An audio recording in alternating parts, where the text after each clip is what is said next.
Good evening, everybody. This is Dr. Troy Fullerton with Bilingual Barrier Busters, and tonight we're going to talk about why the word usted, meaning you, is considered third person singular. Yeah, I mean, in English, I and we, that's first person. You, singular or plural, is second person. And then everything else is third person, because in the third person, I'm really not talking about myself, and I'm really not addressing the person I'm talking to. Third person implies I'm talking about someone or something else.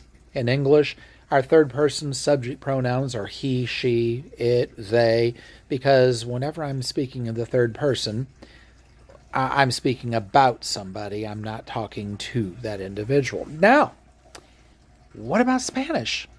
Well, in Spanish, first person, that's still I and we, yo, nosotros.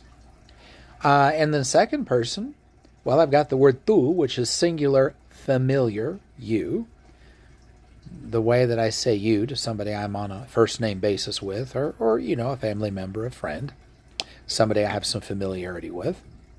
But I use the word usted with everybody else. If I'm on a last name basis, Mr. or Mrs. So-and-so, somebody I need to show respect to, somebody I just met, that kind of thing, then I use the word usted. That's like saying you to somebody I'd say Mr. or Mrs. or Miss to. So why is it third person? Well, here's the answer.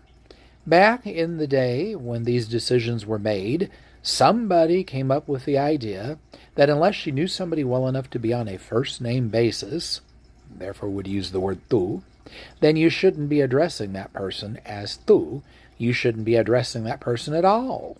You should be using an honorific. And what's an honorific? Well, we have several in English. We'll say things like Your Highness, Your Excellency, Your Honor, Your Majesty. And we might use those expressions when talking to the judge, or talking to the king or queen, or in various other situations. That they're kind of old-fashioned. Well, in Spanish, an honorific that was used was vuestra merced, two separate words, and it meant roughly your grace. Vuestra merced.